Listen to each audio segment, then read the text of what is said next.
Good afternoon, everyone, and welcome to this meeting of the Glenorchy Planning Authority on Monday, 21st of March, 2022. I'm Beck Thomas, Mayor of Glenorchy and Chairperson of this afternoon's Planning Authority meeting.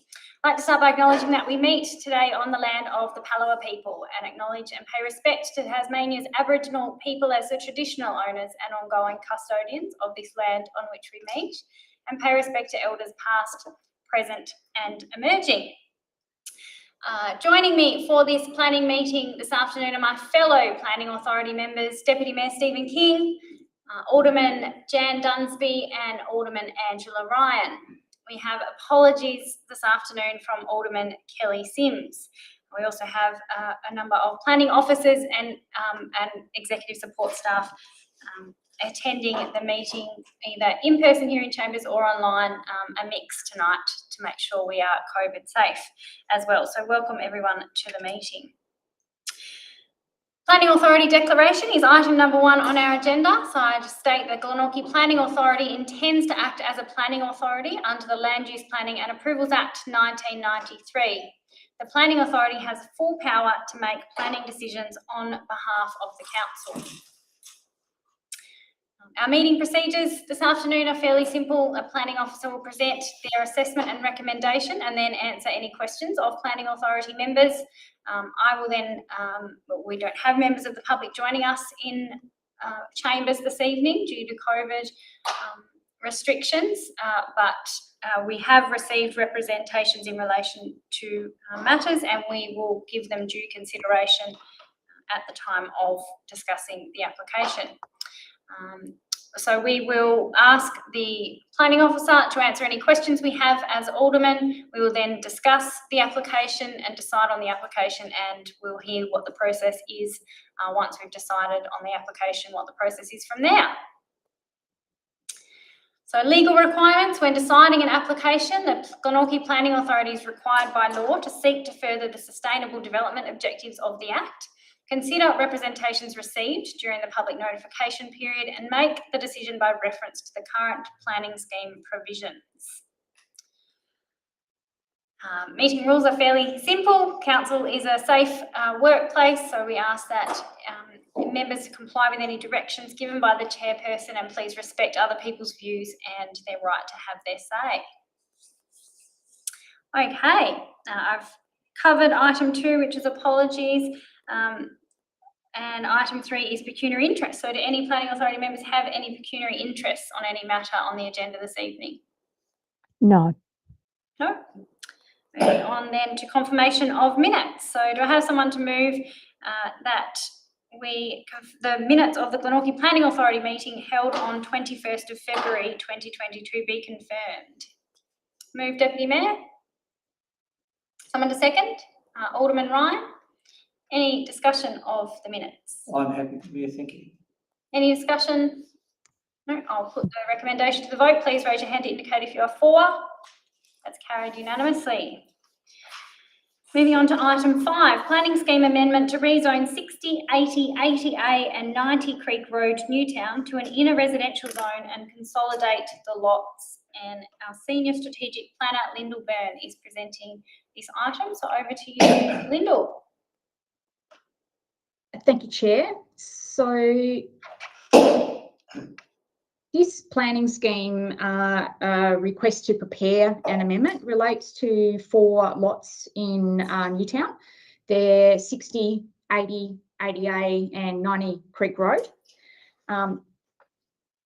So just having a quick look there at the subject land, but so basically the area comprising the planning scheme amendment includes land in a light industrial zone, so that's 80 and 80A Creek Road, and also 60 and 90 Creek Road, which are currently in a general residential zone.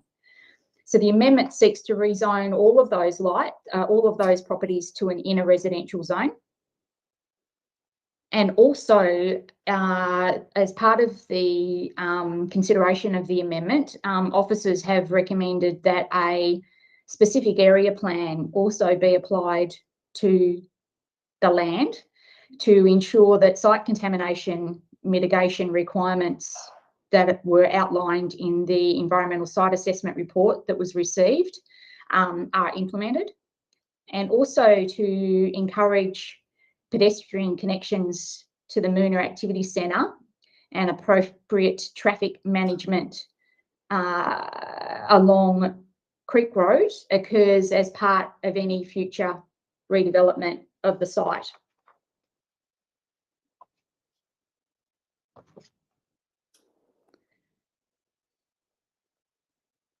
So the industrial parcel is vacant, and really due to its size, it has limited development opportunity. So it's considered appropriate that that land be rezoned. The question then becomes what zoning should be applied to the land. Given the owner also owns 60 and 90, and this is a large block of land, it was discussed with the applicant that maybe in a residential zone would be more appropriate rather than a general residential zone. It's considered that while there are some constraints to development on the land as a whole, such as slope, protecting the Newtown rivulet, potential flooding impacts and potential archaeological elements that are subject to confirmation in the future, that an application of the inner residential zone presents a greater opportunity to achieve medium density outcomes for the site over a general residential zone. So that is, while some of the land may be constrained due to slope, the rivulet, etc., the greater heights and density allowed under an inner residential zone enable a built form that can maximise opportunities on the developable portion of the land.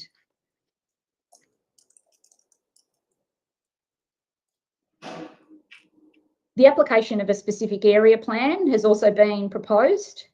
Council's traffic engineer, while supportive of the rezonings, identified that the potential for increased pedestrian use along Creek Road, see in these images here, as to the existing conditions, would merit a coordinated and collaborative approach between council and the future developers of the land.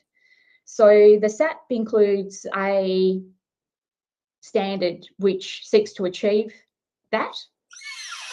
The SAP also includes a standard which has been highlighted by Council's Environmental Health Officer that while the site has been deemed suitable for residential uses and a sensitive use, any remediation works should be undertaken in accordance with the recommendations of that report.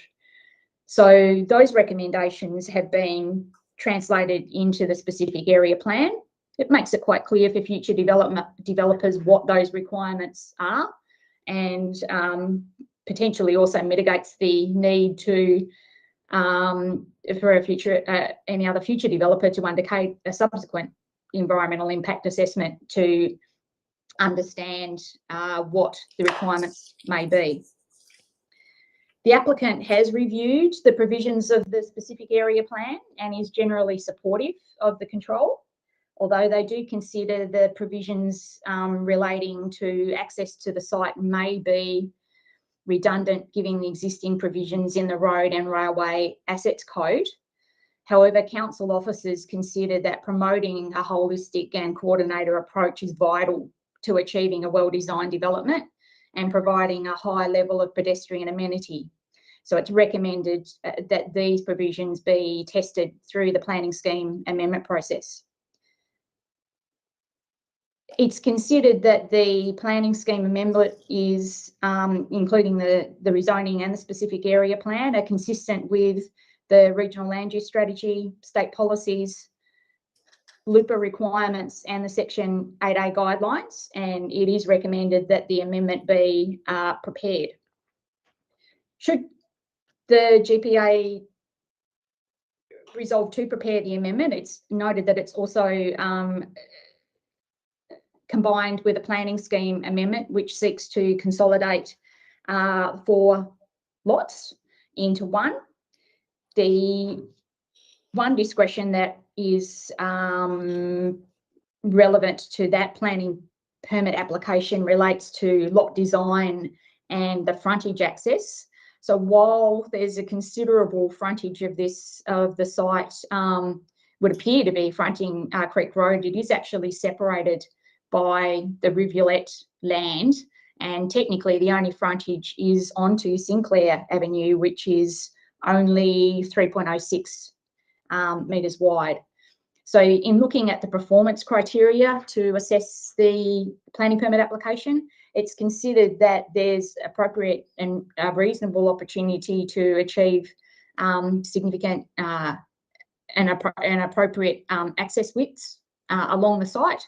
And these would be considered as part of any development proposal. It's noted that there are 2 existing accesses on the land at this moment in time, and they facilitate redevelopment.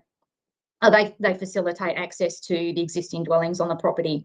Those will be retained as part of the planning scheme, part of the planning permit application consolidation. So it's recommended also that the permit for the subdivision be granted. So in respect to the process, if the GPA determined to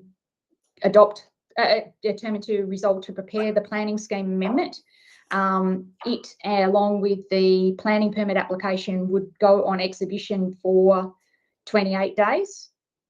If any representations are received in that 28-day timeframe, or indeed after that 28-day timeframe, those representations would then be considered by a future Glenorchy Planning Authority meeting. And subsequent to that, all information is then provided to the Tasmanian Planning Commission for its final decision on the amendment. So, yeah, so basically recommending to prepare the planning scheme amendment and undertake exhibition.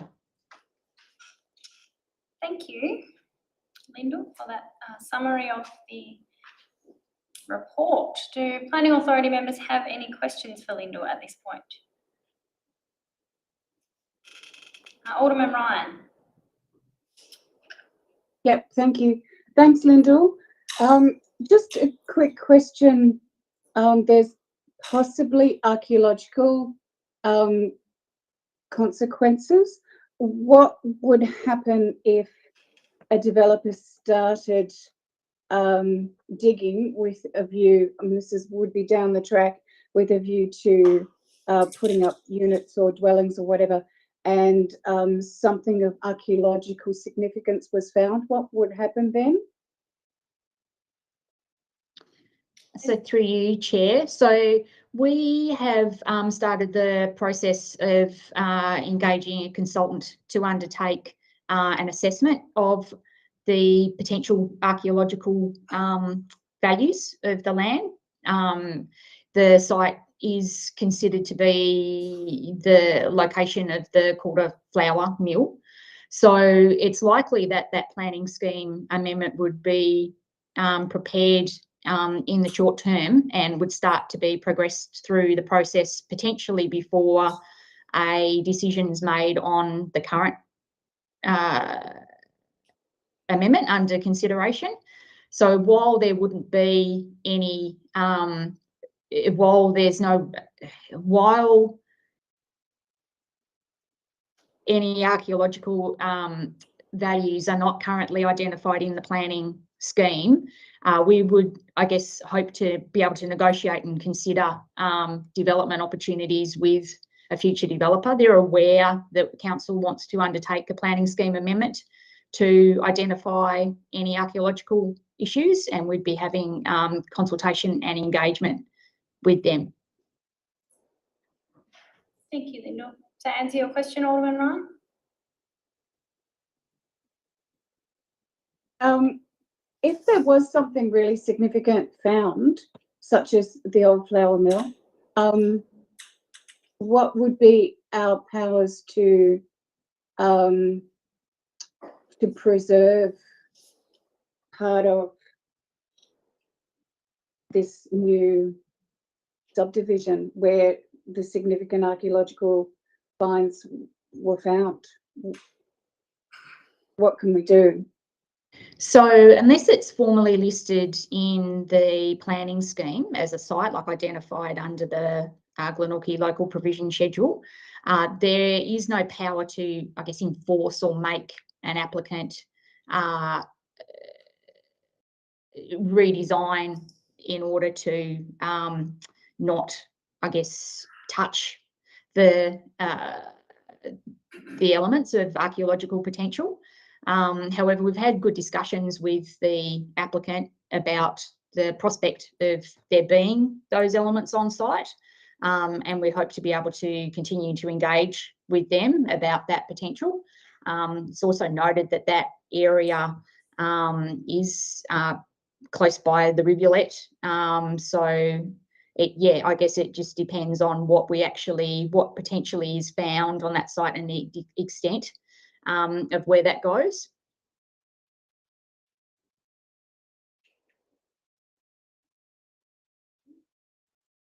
Thank you. Thank you, Lyndall. Thank you, Alderman Ryan. Any further questions for Lyndall? Alderman Dunsby.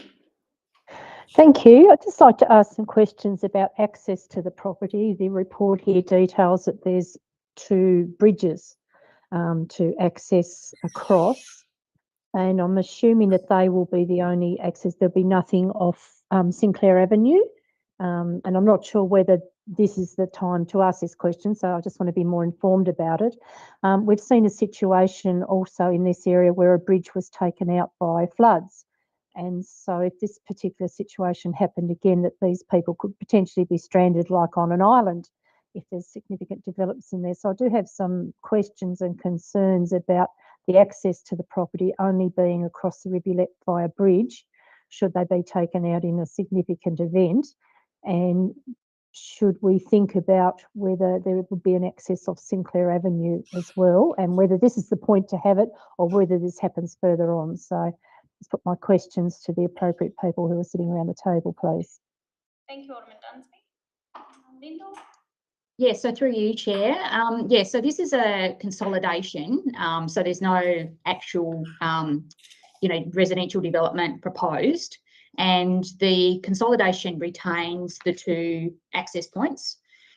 We understand that one of the access points would actually be under the expected flood level. So if the site is redeveloped, it would need to have those access points redone to an appropriate level, and that would be considered through the development process. And I might just ask Reece Thorpe, who's our development technical engineer, to provide some more technical details. Okay.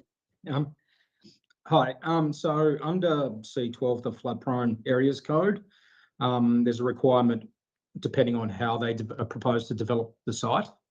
So currently under consolidation, it's exempt, but if they propose to, say, put dwellings or units on there, they'll be required to assess the levels of those bridges and to make sure they're at a safe height and they can be accessed during a flood event.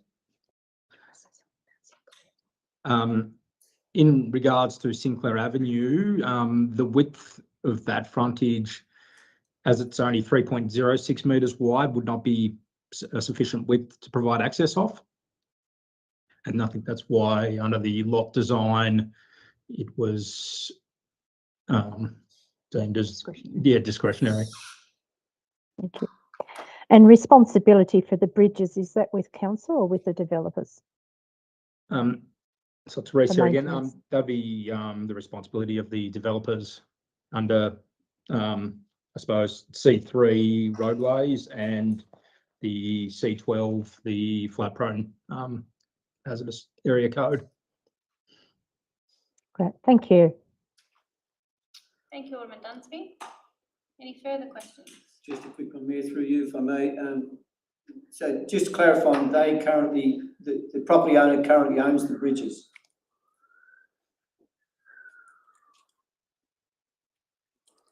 Anyone there?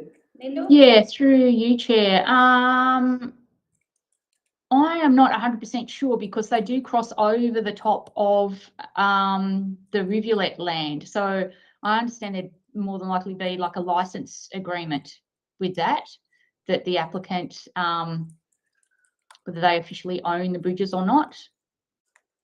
In any instance, the consolidation basically kind of keeps the status quo by keeping those access points. But yeah, the future redevelopment of the land would then, in all likelihood, need new bridges constructed across the rivulet because they're too low to address any flooding matters. So once it's developed, does it then become like a body corp situation with the bridges, or, you know, sure they can be rebuilt, but what if something happens to them down the track? We're all gone, but nevertheless something happens. Who's responsible then? Through you, Chair, I would assume that would be part of, picked up as part of the licensing arrangement and future requirements. So it may be part of a body corporate. I'm not 100% sure. Just feel a bit uncomfortable approving something that might leave people in the future in an awkward situation where nobody's really sure who's responsible, should we say, rather than ownership, who's responsible for these bridges. Could that come back on the council at some stage? Given there may not be a body corp because they're all separately sold blocks. I mean, where does the responsibility lie? Yeah, through you, Chair. So yeah, I understand that issue. I guess this is looking to consolidate the 4 lots. So the bridges and those current accesses stay the same. When there is a future, if there is a future development proposal, then those issues would need to be considered as part of that, and any redevelopment responsibility of bridges and how they're managed and maintained would be considered as part of that development application. Fair enough. I was getting ahead of myself. Sorry. Yeah. It makes sense. Yeah, it would be the same as if you were to subdivide land and it comes at That point. Yeah. Although, I know, because there will be because the part of the recommendation is around, or part of the report talks about the development of a specific area plan as well, doesn't it? Mm. So would that come into consideration as part of that, the bridges? So the specific area plan would be included, if approved, as part of the planning scheme of controls. So that's only going to be triggered when there is development that occurs on the land. And yeah, so it does look at primarily looking at upgrades and so forth to the road infrastructure, and facilitating a pedestrian footpath. So it's possible that there could be sort of more discussion around that, but key would be the consideration of the codes as Reece identified as part of that future development, to make sure that the access points are legal and of an appropriate width and appropriate height to address any issues which might be caused by, by flooding or any other hazards on the land. So in essence, if we approve this and then the owner decided to sell it, it's caveat emptor, or the buyer beware, so to speak. The buyer would need to be having to make their own inquiries around all this sort of thing. So due diligence. Yeah, correct. So sorry, through you, Miss. So you're at this moment in time, somebody could purchase any of those lots, the current 60 and in particular, which has got a bridge access, or the other property separate. And if they wanted to redevelop that, they would then need to review what would be required for redevelopment on that land. And it's more than likely that the bridges would need to be, and those access points would need to be widened and to an appropriate height to address the requirements under the flood-prone areas code. Thank you. Yeah, thank you. Thank you, Linda. Alderman Ryan. Yeah, so just to carry on from that point, it just looks to me like the certificates of title, which will be consolidated, don't include the actual rivulet. So the certificates of title don't include the bridges. So there may be a license, but the land that runs where the rivulet runs through, that is, who owns that land? Is that council land? And do we have the certificate of title of that land that will show us if there's a license or a right of way or caveats or whatever over that particular bit of land? Linda? My understanding is that that's owned by the Crown, I believe, and that those licenses are with the applicant, and so, or not the applicant, with the owner of the land. Yeah, that would make sense. I thought it was out through the middle of the road. Yeah, that makes sense. So it's Crown land, but to take up the Deputy Chair's point, what happens in the future? Who's responsible for maintaining the bridges, given that they're on Crown land? That would be part of the license agreement between the landowner and Yeah, Crown. somebody offers to buy it, they need to do the due diligence, like you said. That would be my understanding. Yep. Yeah. But who would be the landowner if it's then? If we know who the landowner is once, if it's consolidated, after we discuss this and it goes to the commission, if it's consolidated, we know who the landowner is. But down the track, we don't know who the landowner might be when it's chopped up into little pieces. So yeah, and then if it's not strata title, then there's no body corporate. So would just one person be then left with the burden? It is a bit unclear. So through you, Chair, so if it was subdivided rather than through a body corporate, then each of those lots would need to demonstrate that they've got access as required under the code. So the planning scheme, the planning permit application at the moment has the discretion, because the access point to Sinclair Avenue is technically the only access to the road to meet the standards under that code. Whilst there are licenses and access points existing on the property at this moment in time, this one is the only access. So if it was subdivided up, then each property would need to demonstrate that they have an appropriate access, and that can be via right of way, and it could be a right of way giving with respect to the license agreement over the creek. So that would be something that would be picked up and considered through like any future subdivision application, if that's what happens. If it's strata titled, then the access points would be considered as part of that further kind of that development application and strata application. Right. Okay. Happy? Any further questions? No? Thank you, Lyndall. We have if there's no further questions, we have 4 recommendations before us in relation to preparing the amendment and the rezoning. So do I have someone to move the recommendations? Deputy Mayor, someone to second? Alderman Ryan, Deputy Mayor. Thank you, Mayor. It's been a good discussion. I think we've covered a lot of points on this, and appreciate my fellow planning members' discussion around this point. I think we've come to the point where it all makes sense. Lyndall's explained it really well to us, and it's really relatively straightforward. So thank you. Thank you. Any further discussion of the item? I just would like to say that I think that it's really good that we're making use of these odd bits of land here and there, because obviously we've discussed that we just need more housing, and these bits of land are kind of sitting around, kind of doing nothing. So it's good to see that somebody's willing to take them on and develop them. Yeah, absolutely. Thank you, Alderman Ryan. Any further discussion?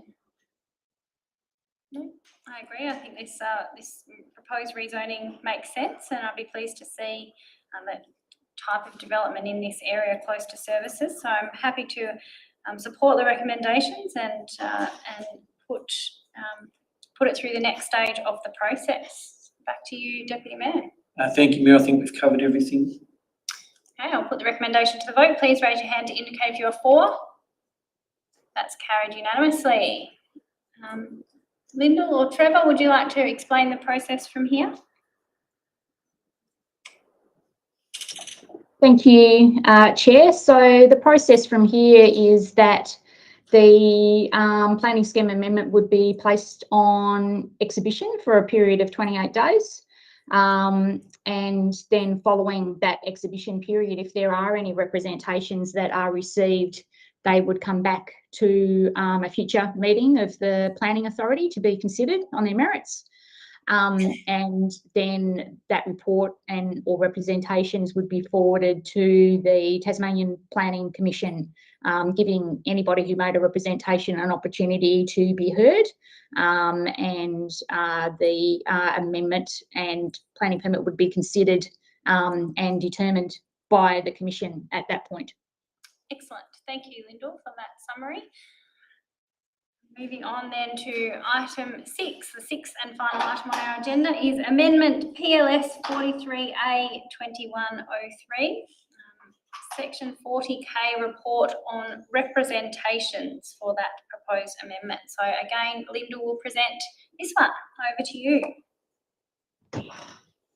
Thank you, Chair. So before we start on this one, I'd just like to raise that we did receive 2 representations outside the formal public consultation period.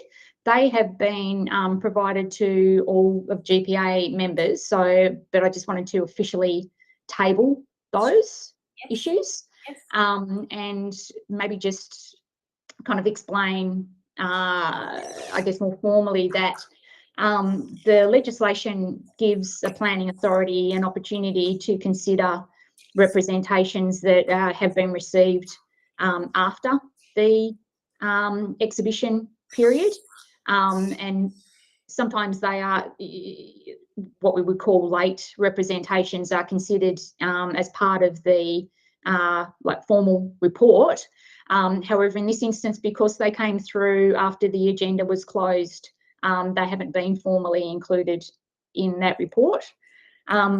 Both of the representations raise similar issues to that that has been already received on the rezoning, on the planning scheme amendment request. It is noted, however, that the Downer representation also makes an objection to the 42 units as well. However, that the representation appears to indicate that those units are appearing on 295 Main Road. However, those units are actually proposed to be developed on 271 Main Road. So there is a little bit of clarity that probably does need to be considered through a review of those 2 representations. However, having said that, what I would like to do now is just step through the report. So this is a report on the representations. So as I indicated earlier, if we do have a planning scheme amendment that's been put on exhibition, the planning authority are required to consider the merits of any of those representations and make a determination as to whether there should be modifications made to the planning scheme amendment based on the merits of those representations. So this, as you probably are aware, this planning scheme amendment seeks to rezone 3 parcels of land which are currently predominantly in a rural living A zone, and also to apply a specific area plan to all of the lots in order to require additional noise mitigation measures for new dwellings, given that this land abuts land in a light industrial zone. So this image shows the representation that was received within the exhibition timeframe. So that relates to those 3 parcels. And then there were late representations received from 3 Whitestone and 1 Whitestone Drive.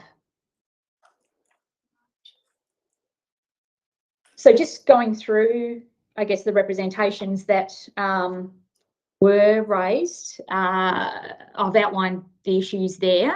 So what primarily the representation that was considered, that was received within the timeframe, indicated that that rezoning and allowing for residential uses adjacent to their property would intensify the existing conflict that already occurs between the property owner and 295 Main Road.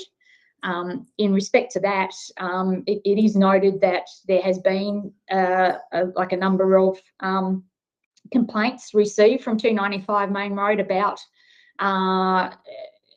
impacts that are occurring on the light industrial zone adjacent to them.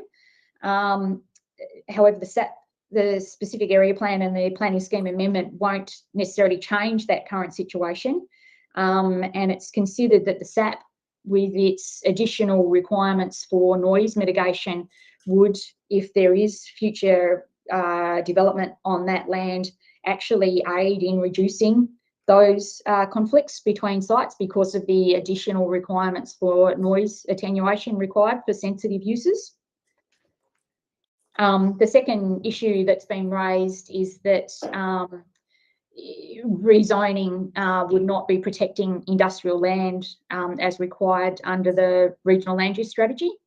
It is noted that the representatives' references to the regional land use strategy relate to, I guess, industrial land at that regional level, and that this site is, the industrial precinct is really quite a local precinct area.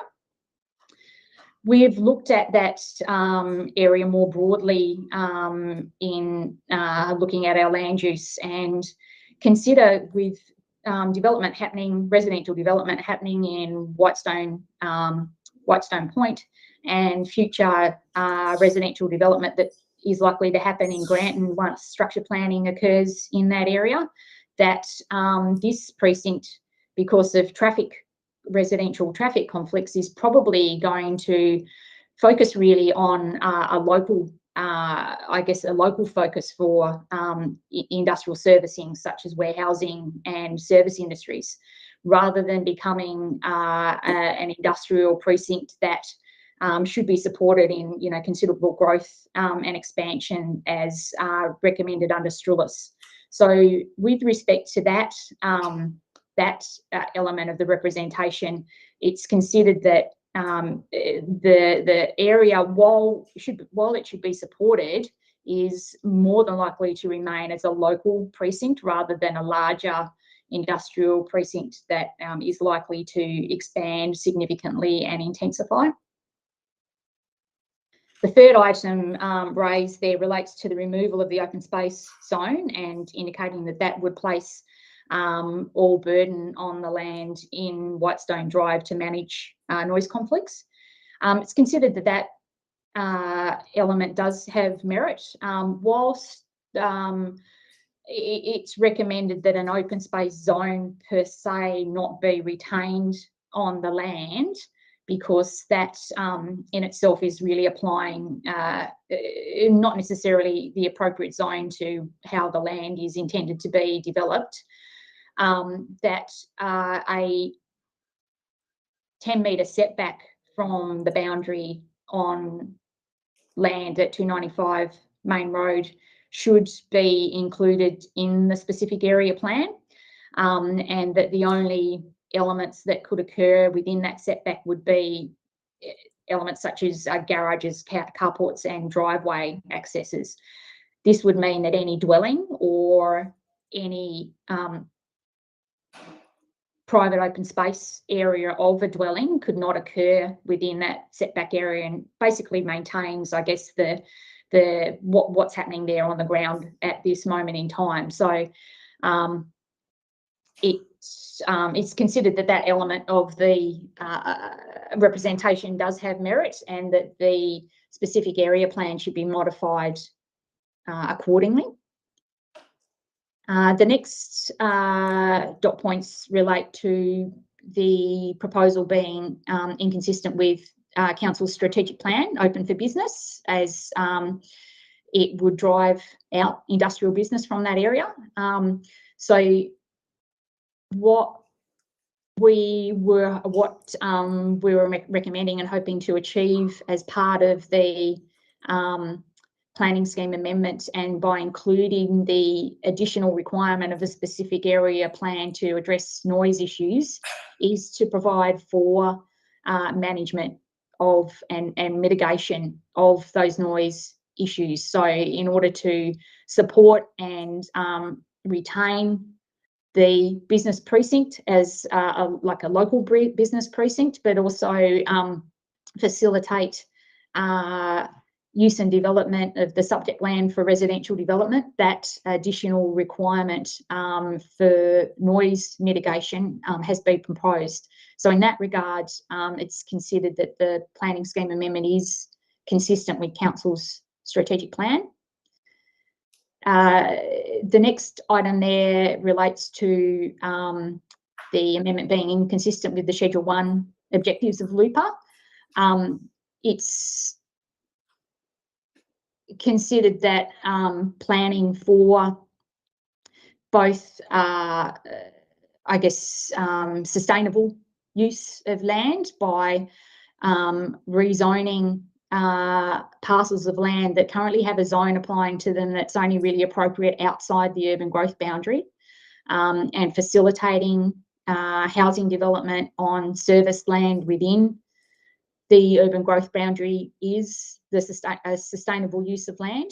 It also looks at providing for the planning scheme amendment also looks at providing for the orderly use of land by introducing those extra provisions to the scheme, if the amendment is approved, to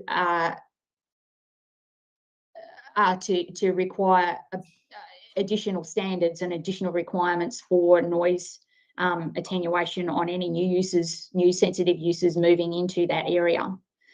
The next point relates to the amendment being inconsistent with the Section 8A guidelines for applying zones.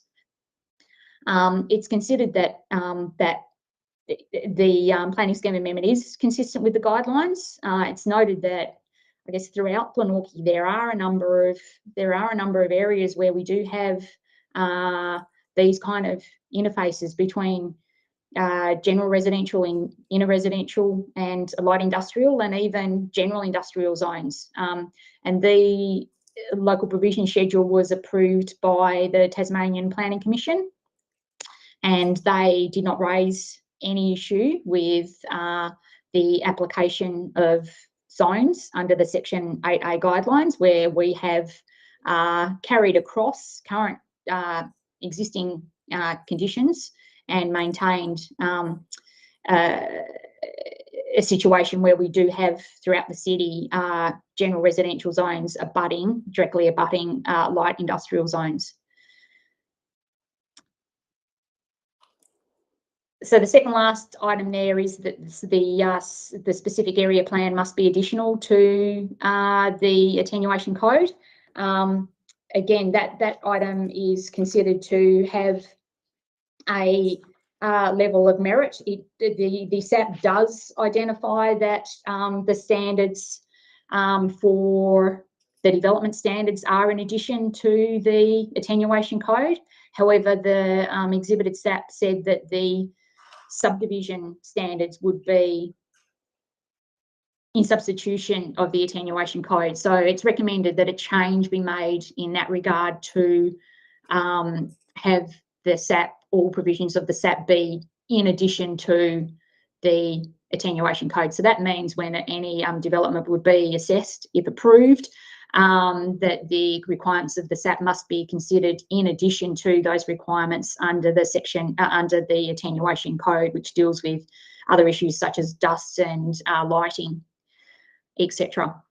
and also does deal with noise, but believe that the specific area plan is much more specific and much more stronger in respect to the controls relating to attenuating noise on the land to be rezoned. The final issue there relates to the planning permit for 271 Main Road. So the representative requested that the acoustic wall be constructed prior to occupation, and also that there be some Part 5 agreements introduced on retention and construction of that acoustic wall. So it's considered that that representation does have merit in the sense that some additional conditions have been recommended for the planning permit to require that the fence is constructed before occupation of any of the dwellings, and that it is in stage 4, in the stage that's affected by the acoustic area, and that it is retained and managed on site for the length of the development. From a planning perspective, while Part 5 agreements can identify future elements to be undertaken, it's really important for council's compliance area to have permit conditions which can be enforced through our measures under the planning legislation, rather than having to go through the enforcement, I guess, requirements that would need to happen if these requirements were in a Part 5 agreement, which sits on the title, and council is party to. That's another pathway for enforcements, which is not considered to be as strong as having these requirements on the permit. So those additional conditions have been, and the other recommendations to change the SAP have been discussed with the applicant, and the applicant has supported those changes. So it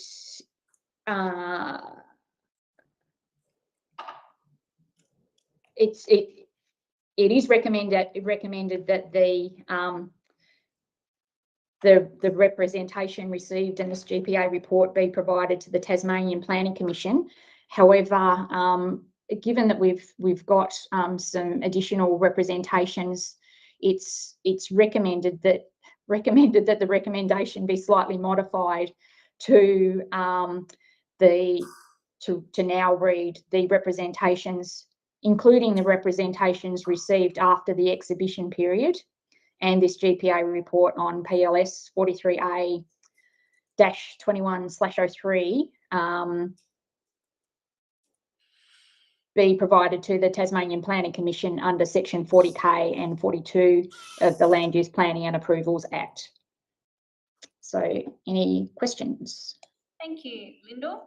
Very comprehensive overview of the representations and the merit and the steps that have been taken to amend the SAP in consideration of the concerns raised by those representatives. So thank you. Do Planning Authority members have any questions for Lyndall? Alderman Ryan.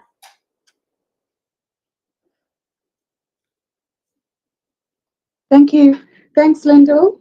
I just wanted to start with the SAP, the Special Area Plan, and the C9 attenuation code. So in the written representations that we'd already received, they had asked for us to clarify how that's going to work, how they're going to work together, and you've done that. I just want to clarify as well, because I think it could be really straightforward. So if you can tell me whether this is how it works, that the SAP and the C9 attenuation code must be taken together, where the SAP, of course, just deals with noise, whereas the C9 attenuation code deals with a lot of other matters as well. So where the SAP is silent, you apply the attenuation code. But where the SAP is not silent on the matter, but is inconsistent with the attenuation code, you apply the SAP. Does that make sense? And is that how it works? Thank you, Ryan. Lyndall? Yeah, through you, Chair. So yes, that's basically what we're looking at, except that, so I guess planning scheme amendments or planning schemes have the zone as the base, any attenuation or any other codes as the next step up, and then the specific area plans generally apply if there's any inconsistencies. So that used to be part of the previous planning scheme, but with the way that the SAPs are now written under the state planning provisions, if you can have a look at the development standards, you'll see that there is kind of an introductory statement in the draft SAP, and the modification now would read so that in the area of this plan, in the area of land this plan applies to, the provisions of the specific area plan are in addition to the provisions of the general residential zone and the attenuation code. So that's the high level comment. And then when you go down to the actual standard, it says that the subclause is in addition to the general residential zone and the attenuation code. So in this instance, the SAP deals specifically with noise. The attenuation code also picks up, or the attenuation code picks up a range of elements such as dust, light, and also does deal with noise. So in meeting the noise standards under the specific area plan, an application would still have to be assessed under the attenuation code because it's in addition to, but if it meets the SAP, it's assumed that it will also meet the attenuation code. So it is a bit of what you'd probably call a belts and braces approach, but because the standards in the SAP are stronger relating to noise and more specific relating to this specific area, they will work together, I believe. And the ones being the specific area plan is very specific in relation to noise, and the attenuation code will then still be applied where appropriate to pick up other issues. I think that answers your question, hopefully. Yeah, thanks, Linda. That answers my question, and I think that it makes sense. It's just that the representatives seem to have a particular issue with it and wanted it clarified, but I don't think it's that difficult to understand. But I don't know. Anyway, thank you. Thank you, Alderman Ryan. Any other questions for Lyndall? I just had a question, and I'm assuming I think the answer is yes, but just for clarity, that if we do endorse the recommendation from here, so what you were saying is that it would be amended to say that the representation as well as the two received today. So just to be clear on that, or the two that we've received, sorry, after the exhibition period will be provided to the Tasmanian Planning Commission. So as the next step, the Tasmanian Planning Commission consider it, and the representatives will have the opportunity to raise their concerns with the Tasmanian Planning Commission at that next stage. Is that right? Thank you, Chair. Yeah, that's correct. So it's just a matter of timing, I guess, in this instance, that they've come in after the agenda's been finalised, but definitely though the two representations that have been received just outside of that exhibition period would be forwarded to the Commission. It becomes the Commission's decision as to who who it hears, because it's not the planning authority, so it makes its mind up in that regard. However, in my experience, they've been more than welcoming to anybody who particularly whereby somebody's made a representation on a planning scheme amendment and maybe have just missed out on the time frame to offer them an opportunity to be heard.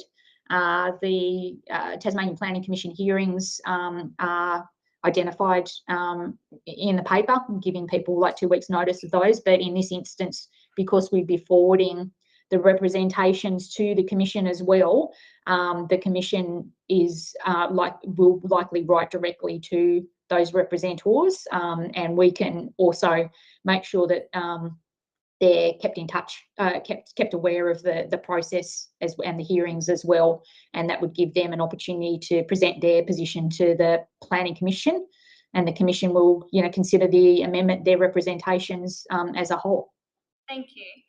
And another question: the amendments to the SAP that have been made in consideration of the representations, have they been discussed with the representatives?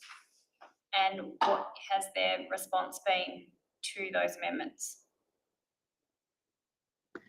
I have provided a copy of the changes to just the representative that came in the time frame. So that's the planning consultant on behalf of the property owners that I've gotten their address now in Whitestone Drive, but not the 2 representatives that have come in late. So the consultant indicated that the 10-metre additional setback basically identified that, or supported their argument that the land shouldn't be rezoned. Right. Okay. So they weren't satisfied with that as a treatment, I guess. So this was, basically an email response back from them on their behalf. Yeah. Okay. Thank you. Alderman Ryan, do you have another question? Yes, I do. Thank you. I just wanted to also refer to one of the representatives' arguments, another one of their arguments, because I just don't want their arguments to be misrepresented. So I want to kind of analyse it a little bit and give them a hearing. So in the planning officer's report, it says that the representative argues that, amongst other things, there is no demonstrated urgent need for more housing based on the strategy predictors. And I don't actually think that's a proper interpretation of what the representative was saying. So according to their representations on page 25, I think what they're saying is that it's not considered that there's a demonstrated urgent need to rezone rural living zoned land to general residential. So they're not saying that there's not an urgent need for more housing. They're saying there's not a demonstrated urgent need to rezone more land. And they have come to this conclusion by reading our 2010 planning strategy, which they say suggests that there's still a supply of land. As at 2022, there's still a great supply of land of between 3 and 16 years that will do us. So it's just the way that it's been worded in the planning officer's report isn't quite what they've said. But I note that in our land use planning strategy that we always approve more lots than are actually created. So we actually have to approve more to get the target number of lots that we need for housing. Linda, does that make sense? Do you follow me? Through you, Chair, yes, definitely. I can see that when I've made that summary that I haven't been as specific in relating to rezoning as the representative has in their their representation, I've made that generalised statement that there's no demonstrated urgent need for more housing based on the strategy predictors.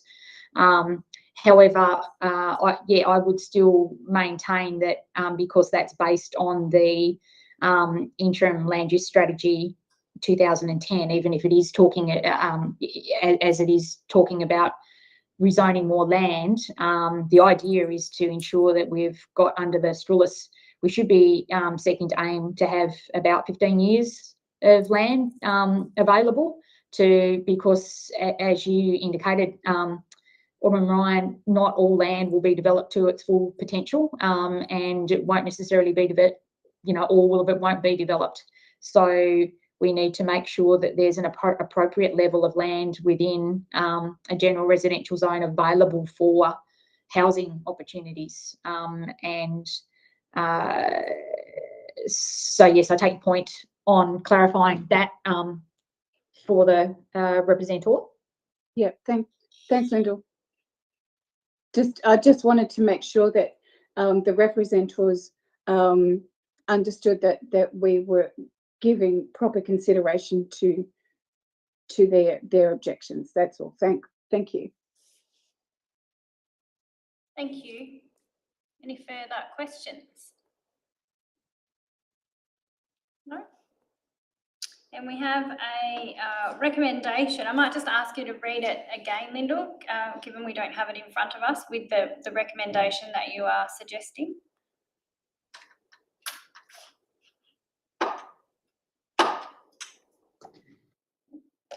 Sure, thank you, Chair. So we'd be looking at a revised recommendation that states the representations, including the representations received after the exhibition period and this GPA report on PLS 43A 2103 be provided to the Tasmanian Planning Commission under Section 40K and Section 42 of the Land Use Planning and Approvals Act 1993. Thank you, Lyndall. Do I have someone to move that recommendation? Alderman Ryan. Thank you, Alderman Ryan. Someone to second? Deputy Mayor? Alderman Ryan. Yeah, thank you, Chair. I support this. I support this recommendation. I support it being sent to the Commission. I'm satisfied that as it is, it complies with the LUPA and all the other statutory instruments. It is a balancing act, and we have a number of priorities to balance, and we have to make the best use of the land, sustainable use of the land. And our priorities are going to change from time to time. They're not always going to stay the same. At the moment, housing is crucial. And so I believe that this would be a proper and sustainable use of that particular land. I'm satisfied with the report that the planning officers have done. As the planning officer has said, we have numerous places in our municipality where we have interfaces between industrial and residential zones. I mean, Moona, all over Moona is the obvious place. And pretty much they coexist pretty well. So I'm happy to support this recommendation. Thank you, Alderman Ryan. Any further discussion? Deputy Mayor. Thank you, Mayor. I just want to thank Lyndall for her presentation and Alderman Ryan in particular for her questions and her summation at the end there. I think you've explained everything incredibly well and put it all in perspective, and it is what it is, and thank you to both of you. Thank you, Deputy Mayor. Alderman Dunsby, anything to add to the discussion? No? I'll speak to the recommendation as well. I echo Deputy Mayor's comments, but also want to make it clear that we have received and read and considered the representations received. As a planning authority, we do take those representations very seriously and note the concerns that have been raised, and understand the perspective and I guess the avenue, the angle that those businesses that operate in that area are coming from, and respect their views. However, as Alderman Ryan has said, we do need to manage our land, and yes, we have done reports that demonstrate we have sufficient land supply in our municipality zoned appropriately to meet the demand for housing going forward. However, that for a variety of different reasons, a lot of that land isn't necessarily available for development right now, or even in the short term. And so when opportunities come up to provide increased housing development, residential development at a time where it is crucial, we must act accordingly to make the best of those opportunities. So, like Alderman Ryan said, I'm satisfied that the very comprehensive report that's been provided demonstrates that this meets all the legislative requirements for rezoning, and it is our duty, given the work that has been done to date, by council officers and by the parties involved in this application and this process. It is our duty to put it forward to the Tasmanian Planning Commission for due consideration, noting that the representatives will have an opportunity again to put their case to the Tasmanian Planning Commission, and they will consider the concerns that have been raised by the representatives. I appreciate the effort that's been made to address some of the concerns that were raised through amendments to the specific area plan, and I'm satisfied that they will go some way to addressing some of those concerns that have been raised. So, that being said, I'm happy to support the recommendation and taking the next step in the process for the Tasmanian Planning Commission to consider going forward. Nothing further, I will go back to the mover, Alderman Ryan. Nothing further from me, thanks. Okay, well, I will put the recommendation to the vote. Please raise your hand to indicate if you are for. That is carried unanimously. Lyndall, would you like to explain the process from here, please? Thank you, Chair. So the representations, all three so far, and I did flag with Alderman Sims earlier on that if we do receive any other representations or material, that we'd also forward that to the Planning Commission. This report, the attachments, all the representations received will be forwarded to the Tasmanian Planning Commission. The Tasmanian Planning Commission will then seek to identify a hearing date, and the Planning Commission normally is the one responsible for contacting the representatives to advise of that time frame. But we'll make sure that once we know that the date, that we'll also identify that to the late representatives as well. And then all parties will have an opportunity to present either verbally or just rely on their representation at the Tasmanian Planning Commission. The Tasmanian Planning Commission will then make its decision on whether to support, approve or modify the planning scheme amendment and the planning permit. Sure. Thank you, Lyndall.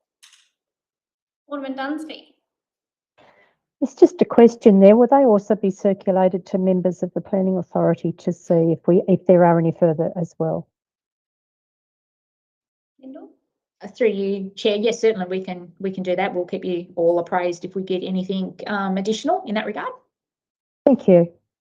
Fabulous. Thank you. Well, that brings our Planning Authority meeting to a close for the month of March.